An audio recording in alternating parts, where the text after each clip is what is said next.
Ya, terima kasih Anda masih bersama kami di seputar Aceh. Pemirsa, Pusat Rehabilitasi Nabza Kecamatan Baitussalam Kabupaten Aceh Besar mengharapkan dukungan biaya operasional dari pemerintah daerah Kabupaten Aceh Besar. Selama ini untuk kebutuhan biaya merehabilitasi puluhan pecandu narkoba, mereka hanya mendapatkan bantuan dari masyarakat sekitar. Hal itu mengemuka saat Ketua Komisi 5 DPRK Aceh Besar Muhyiddin Ibrahim mengunjungi Pusat Rehabilitasi Narkoba Kecamatan Baitussalam Selasa siang.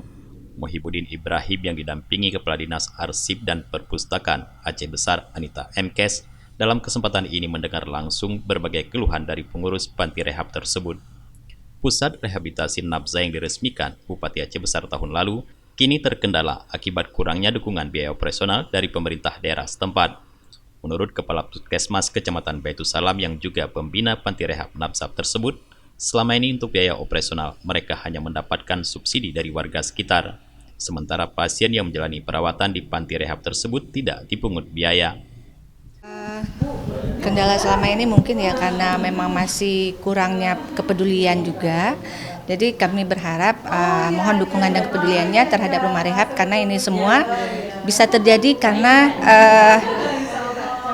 kalau memang tidak ada kerjasama sesama kita itu mungkin akan sulit diwujudkan karena ini semua dari masyarakat dan untuk masyarakat, bersama kita bisa. Selama ini disubsidi dari warga semua karena ini memang yang aktif itu warga masyarakat di sekitar sini. Mendapatkan keluhan tersebut, Ketua Komisi 5 DPRK Aceh Besar Muhyiddin Ibrahim berjanji akan menyampaikan aspirasi mereka kepada Bupati Aceh Besar. Selain itu, pria yang akrab disapa Ucok Sibreh ini juga meminta pengelola Pusat Rehabilitasi Nabza Kecamatan Baitussalam untuk membuat proposal agar dapat diusulkan dalam APBKP Aceh Besar tahun 2020.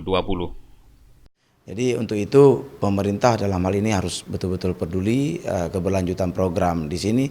Dan saya sangat terharu dan terima kasih kepada ibu-ibu di belakang sebagai kader penggerak rumah rehab ini. Mereka ini tanpa gaji loh, nggak ada gaji. Tapi mereka bekerja hari-hari udah rapi-rapi datang ke sini melayani pasien. Coba masih ada nggak orang-orang seperti ini? Jadi oleh karenanya ketika mereka mau seperti ini kita pemerintah juga harus mempunyai sense lah, ada kepedulian. Dan saya tadi udah berjanji nanti ke depan kita akan coba membantu dari segi penganggaran untuk operasional di sini. Minimal mereka mengurus orang di sini untuk minum makan adalah di sini. Saat ini Pusat Rehabilitasi Nabza Kecamatan Baitussalam Kabupaten Aceh Besar tengah merehabilitasi sebanyak 89 orang pecandu narkoba. Dari jumlah tersebut, 10 diantaranya merupakan pasien anak yang masih duduk di bangku SMP. Dari Aceh Besar, Tim Liputan Aceh TV melaporkan.